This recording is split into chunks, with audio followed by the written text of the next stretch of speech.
original work goes back longer than that. So the concept is around. There's nothing unique about the concept. Yeah, but you reduce it to a very practical thing. It's this ranking with this. The idea was, remember, people focus on the ranking. Much more important is the understanding why a country performs the way it does. I think what a ranking can do is to identify within reason excellence. The ranking may not be perfect, but at least the ranking can identify over years, because remember this is done every year. It allows you to see progressions and allows you to see who broadly is in the top. It also does this by different groupings. So the most developed economies are essentially succeeding through their capacity to innovate. The grouping that Peru is in is essentially around improving the efficiency of the economy. And this gets back to basic things such as the quality of education. Would you reckon that Peru has improved in its efficiency? Well, I haven't looked at the figures recently, but I did have a look at the last review on Peru. Peru has a number of areas which the work identifies. And remember, it's of two types. There's quite a lot of information gathered which are really indicators of performance in education and so on. And then there are a set of fact sheets that go out to business people. There are a set of questionnaires that go out to business people who then assess various factors that affect the business context. Yeah, that's the other ranking, right? That's the ranking. So when you look there, you see there are concerns around bureaucracy in government. There are issues of corruption. They may have changed in the last year or two. But these are the types of issues that they're concerned with. And I think they're legitimate concerns, because the fundamental question for any business is, can I do business in a fashion that allows me to develop that business, be rewarded for the investments that I'm making. So, and quite apart from any view you have on business, there's no doubt you need to understand the incentives that business needs. But on the other side, you need an environment that has the right quality of people. You want to have basic education. You want people to live in an environment where a lot of the basic requirements can be met, whether it's health, adequate income, so that they can house their family in some form, feed their family, and so on. And what are the countries that have improved the most in these rankings in the previous 10 years or so? What are the examples that we could look at? Examples for Peru. In some respects, and these are not countries that you can look at exactly, but there's no doubt that countries, and we know over the last 20 years, this extraordinarily rapid growth in China. The interesting question is whether there are parts of China that you could relate. You could remember, China is massive compared with Peru. So you have those experiences. It's interesting, at the top, if you look at the innovative countries, then you've got countries, quite small countries, Finland, Switzerland, tend to be near the top. Then you've got countries that have grown rapidly, are like us. They're really almost enclaves. They're much smaller than Peru, like Singapore and Hong Kong. So I'm not sure whether there are any directly similar to Peru. So let me rephrase the question. What are the countries that have surprised the people that do this ranking in the previous years by improving? I can't really answer that, because I'm not sure. It's not really a helpful question in that the people doing the work change and so on. I'm not sure one looks for to be surprised, you would have expectations. I mean, what the ranking can do is to give you a sense at a point in time how well countries are comparing in a number of critical areas like quality of infrastructure, maybe education. There's a whole range of things, one or the other. In general, countries that succeed best have done particularly well in upfront before the economy grows. They do particularly well in areas like education, health. It's the quality, it's the basic quality of people in terms of being fit, available to work, and then there are, secondly, the incentives to encourage that healthy workforce to move forward. So, a remarkable example would be South Korea.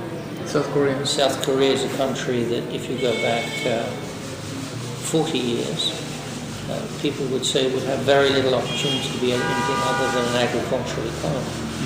But by force of willing, in particular through improving the basic quality of its people, move forward quickly. So what message would that have for Peru? Really good education. Of the funds available, invest heavily in education, in health services, alleviating poverty, then provide incentives for enterprise development, small-scale development. So that requires a very disciplined approach. It may not be easy to do that. It requires something that South Korea has and many other countries didn't, which in a way was quite a centralized system. It grew out of from the Korean War, but really the history before of occupation by the Japanese. I was reading that the schools in South Korea are almost public, all of them, right? Run by the state. They have an enormously positive approach to these things. It's a very competitive nation. It's a strong-willed and strong-minded nation. It's a relatively centralized nation. The chaebol structure of South Korean companies means that certainly after the Second World War, when the Japanese left, there were a handful, I mean literally a handful of top business leaders who were South Korean, and they established this chaebol structure, this conglomerate structure. So it shows a lot is possible, but then this is partly cultural in nature, it's partly positional in nature. Some would argue that the very fact that South Korea was part of and born into the Cold War, and therefore was strongly supported by the US, made a difference. I have done in the 70s and 80s, I had quite a number of trips, and I worked in South Korea when I was living in Australia initially and then back in Europe. And it's surprising the number of well-educated South Koreans who've been educated in Canada or been educated in the US. Yeah, because they had this system of sending people abroad. They had that, and I think there was a lot of support from the US as well. Oh. So, but it's a country that has valued health, education, and is a very creative nation. It's a rather community-oriented nation. So if you look at the structure in Seoul, take a city like Seoul, it's a city that within reason works. It's got a mayor that's very creative, all sorts of programs to bring the community together. And of course, it's relatively well funded. So, but these are the virtuous circles. Good people, good education, attracts business, and you can say aided by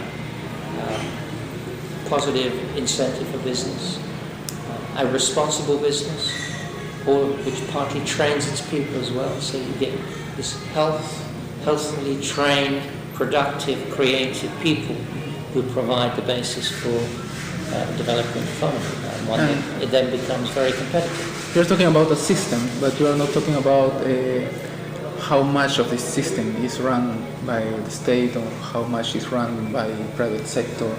A significant part of it is run by the private sector, but I think in reality, a healthy economy has both a healthy state and state system, as well as a healthy economic system. The most successful nations in the competitive assessments are small countries in Europe. I mentioned Finland, I mentioned Switzerland, sometimes Denmark is there. Sweden does reasonably well. Luxembourg, it's extremely small. But I mean, these are all countries that do well in providing health and education and development for their individuals, and that is an important part of a successful and developed economy. So, and when I guess for different countries there are specific mixes that you are going to do between what's in charge, who is in charge of what, right, or the state or the private sector. But what are the minimal what are the factors that are critically run by the state that the state has to guarantee so that this system works? You want to start the absolute minimum. The Yes. absolute minimum. I'm asking you this because we. And there are many. Remember, there are many ways to solve problems. Yes, exactly. So a train system can be run within a public. It can be a public Or by. or private. So there's. So What's let's be- important is that it works, right? Absolutely, it's the Deng Xiaoping point. I don't mind any cat as long as it catches mice. I mean, I don't care whether my cat is white or black as long as it catches mice. Yeah. But I think that's a very fair approach to things. And the real legitimacy that a transport system confers is whether it works for you and for me and for whoever uses it or not at a reasonable cost. The minimum requirements of the state, I think number one is almost certainly security, but I guess Costa Rica would say that's of minimal cost. But normally you would say a state has a responsibility for security. A state may have depends a lot on the culture, may have responsibility for the sick and the ill and the aged. But there are many societies where You can say it excluded or it's not applicable for them. in my view, the excluded as well. Why would you exclude anybody if they're citizens within the country? But the word excluded has many different meanings. Okay. To be careful. What I'm saying is that there are those in society who may need help. The question, of course, is how much should come from the state or how much should come from the family, the community, the district. I think these are open questions and they're partly dictated by culture, history, and the present, because these things can change. We've seen in Europe as birth rates have dropped, we move and people have moved into cities or away, is that the tight family image you have, let's say, in Italy gets fragmented as more people are single, they live in cities, and the connections of families changes. But I think in my view, a state has a responsibility for those who fare less well in the system. Then we can run through some of the basic elements.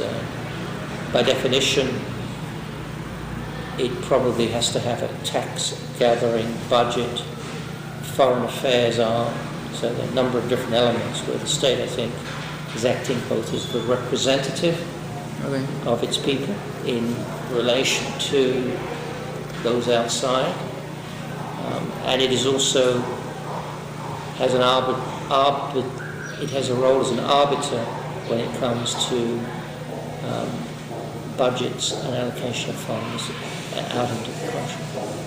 What about justice? What about justice, like judges and trials? the legal system? Yes, needs legal. to be funded. I think that's correct. You need a justice system. Some countries have less of a justice system than others, but nevertheless you need a justice system. You could argue then you have internal representation, so you need to fund parliaments and Congress and local districts. All of this, you could say, if you didn't have it, would be invented in a different way. Part of what civilization is growing up to have at least some of these institutions.